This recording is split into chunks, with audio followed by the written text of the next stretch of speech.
Magandang araw po. Salamat po sa pagsuporta nyo sa programang ito. Ang tanong natin ngayon, paano tayo nagpapasalamat sa Diyos? Na siguradong ikinatutuwa niya.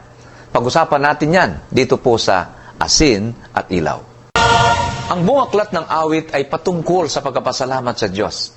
Sa awit 103 verses 1 to 5, ang pagpapasalamat po ay nahulugan ng pagpupuri. Talakayin natin ang paksang, I give thanks, moment by moment.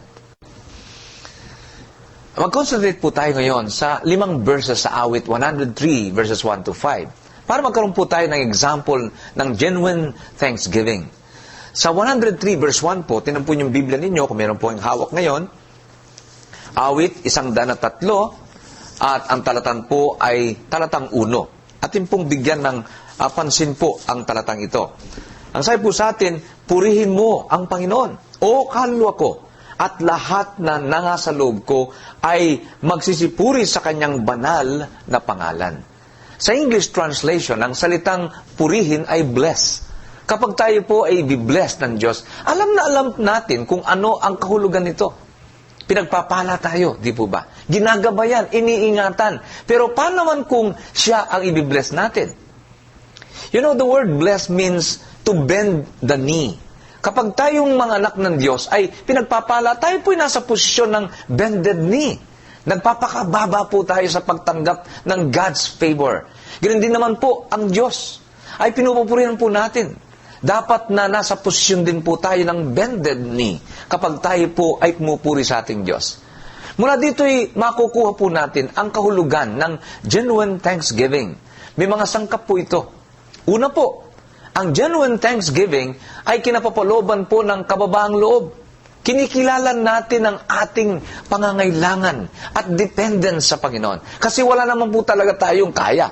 Di ba? Kung kapag wala po ang Diyos sa atin, wala po tayong magagawa. Ay kalawa pong sangkap ng genuine thanksgiving ay pagsamba. Kinikilala natin na ang Diyos lamang po ang source ng lahat ng bagay natin pong tinatanggap. Ikatlo, wholeheartedness. I'm sure naranasan na po nating magkaroon ng habitual thanksgiving. Bago kumain, bago matulog, di po ba? Bago umalis ng bahay. Pero lumalabas lang sa bibig natin kuminsan, wala sa puso. Maring bibigkas po tayo ng panalangin at umaawit ng praise songs, pero wala sa puso. Sa teksto po natin, inuutusan ng salmista ang buo niyang pagkatao, ang isip, puso, kaluluwa po natin para ibigay lahat-lahat sa pagpupuri sa Diyos. Take note, ang sabi po dyan, lahat-lahat. Wala tayong ititira sa ating sarili. Lahat po ay susuko natin sa isang napakabuhay at dakilang Diyos. Ang kaso po, marami sa atin kapag nagpupuri tayo, hiya po tayo. Pinagbabasihan po natin yung mga katabi po natin na kuminsan parang naasiwa pa tayo sa kanila. Hallelujah, sing hallelujah, my Jesus is... Ay, ano ba namang Bible study ito? Walang energy yung mga miyembro. Hindi tuloy ako makapalakpak. Pakasitahin ako. Pinapala po sa atin po ni Haring David na ang wika, maging si Haring David po, iba-iba pong expression ng kanyang pagsamba. Of course, it is a personal worship. Nasa atin po yan, ang pagsamba. Although, siyempre, depende po sa mga church, local church natin pong pinupuntahan. Ay kapat po na quality ng thanksgiving. Ito yung pag-alala sa mga benepisyong ibinibigay ng Diyos sa atin. Sa talatang 2, ganito pong sabi sa atin, purihin mo ang Panginoon o kaluluwa ko at huwag mong kalimutan ang lahat niyang mabubuting gawa. Lahat tayo may tendency na makalimot. Hingi tayo ng hingi sa Diyos. Pero kapag ibinigay na, ano nangyayari? Nalilimutan na nating magpasalamat. Katulad ng 10 ketongin na pinagaling ni Jesus. Isa lamang ang bumalik para magpasalamat. Ganyan din po ang percentage ng mga taong marunong magpasalamat. Ang mas masaklap kapag nagpapasalamat tayo, isa lang ang naalala natin sa bawat 10 blessings na ibinigay ng Diyos sa atin. Ang sabi siguro ng iba, bakit naman kailangan tandaan natin lahat ang blessings? Napakahabang oras nang ilalaan natin sa pagpapasalamat. Pag ganoon po ang gagawin natin ng wika nila. Gusto kasi po ng iba, puro petitions. Petitions kaagad. sa prayer po natin. Hindi ko alam kung kayo po naranasan nyo na yung prayer nyo, puro thanksgiving, walang petitions. Magandang maranasan natin yon. Gusto natin kung minsan makahingi lang makahingi. Kaagad pa. Di ba? Gusto instant. Ang attitude na ito ay nagpapakita ng malit lang na talagang appreciation natin sa mga bagay na ibinibigay ng Diyos sa atin. Kaya kung pagbabasihan ng Diyos para bigyan tayo ng pagpapala, ay ang bilang ng pagpapasalamat natin sa Kanya, ay baka last time na lang po natin makatanggap ng blessing. Kasi tayo po, napakatamad natin na magpasalamat. Di po ba? At maging sa ating kapwa, yung thank you, naku, madalang lang pong marinig yan sa ibang mga tao. Pero salamat kasi binigyan tayo ng example ng genuine thanksgiving sa pamagitan ni David. Kailangan nating alalahanin ang lahat ng mabubuting gawa ng Diyos. Sa verse na ito, binagbabatayan po natin ang mabubuting gawang ito ay hindi lamang material blessings, mga kaibigan ko, kundi yung dealing sa atin ng Diyos na ang wika rito nakipagkasundo siya sa atin, hindi ayon sa ating pagiging makasalanan o pagkatao, kundi ayon sa kanyang biyaya, ayon sa kanyang pagka-Diyos.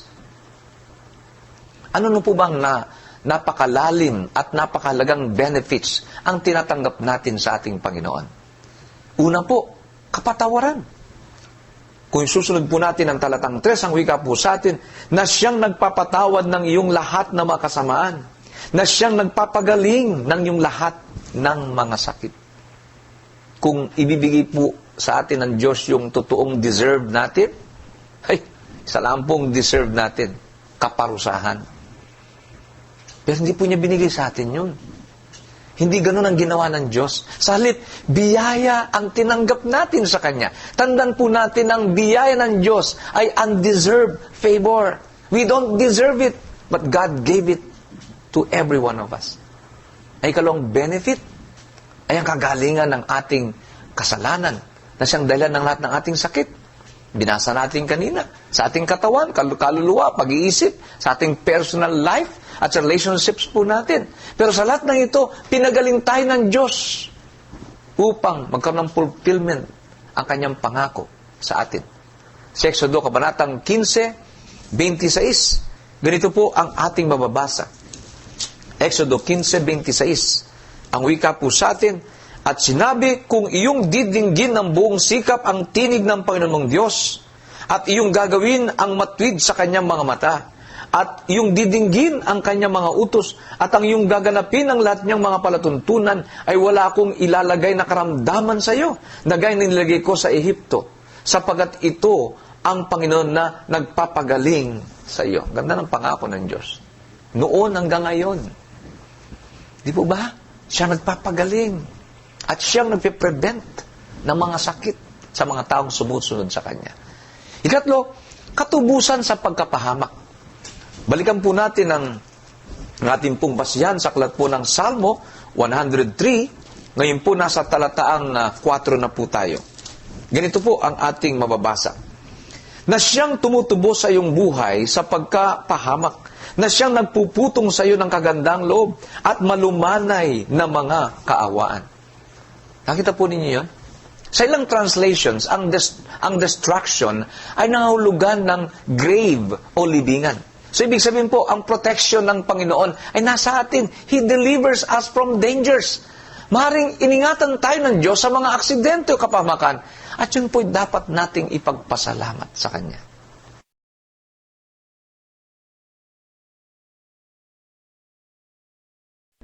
Salamat po talaga, Panginoon. Alam kong ikaw po ang gumawa ng paraan para hindi ako makasakay sa bus na nahulog sa bangin.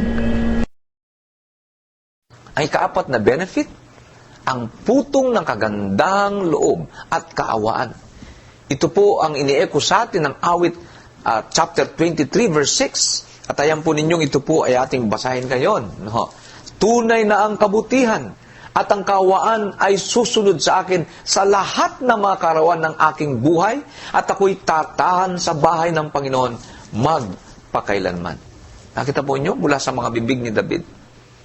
At ibalik po natin sa awit 103. Nandun na po tayo sa huling talataang 5. Ano pong sabi sa atin dito?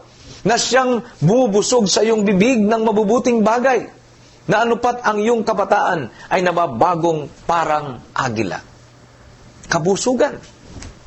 Ang salitang kabusugan po ay nangahulugan na marami tayong nakain kasi maraming pagkain. Sobra-sobrang pagkain. Sobra-sobrang mga biyaya. Well, sa literal na kahulugan, katakawan na ito, di po ba? Kumbaga para sa atin. Yan yun, sa spiritual blessings, napaka-special nito. Pinupuno tayo ng Diyos ng nag-uumapaw na satisfaction. Hindi kayang sukatin. Yung contentment, peace, and joy. Overwhelming po yan. Maapo po yan sa ating buhay. At ang panghuli, kabataang tulad ng agila. Ito ang resulta ng lahat ng blessings na nabanggit sa atin. Di po binabanggit sa atin sa talatang ito na anupat ang iyong kabataan ay nababagong parang agila. Alam niyo bang ang agila? Habang nagkakaedad, umihina po ang tuka niyan. Dahil unti-unting nababalutan ng thick shells. Dahil dito, hindi na siya makahuli ng makakain niya, kagaya ng dati. Nagre-resulta ito ng pagkagutom at pangihina ng isang tumatandang agila. Dahil dito, dumadaan ang agila sa isang painful process. Lumilipad siya patungo sa tuktok ng bundok. At kinakaskas po sa bato ang kanyang tuka para matanggal ang namuong thick shells. It's a bloody process. Pero pagkatapos nito, lilitaw na naman ang kanyang sharp beak at bumabalik ang kanyang bilis. Bumabalik ang kanyang liksit lakas. Ganyan ang kabataan ng pinagkakalob ng Diyos. Ibinabalik niya ang ating lakas. Tulad sa agila. Nawa, mula ngayon, moment by moment, ay maging mapagpasalamat tayo sa Diyos. In everything, give thanks. Sabi sa 1 Thessalonians chapter 5. At ang dulot po nito, kaligayahan, kasiyahan, kalakasan, at higit po sa lahat. Sa ating pagkapasalamat, ay napapataba rin natin ang puso ng ating Panginoong Diyos. Pagpalain muli tayo ng Diyos sa pagpapalang ating napag-aralan ngayon mula po sa paksang ito.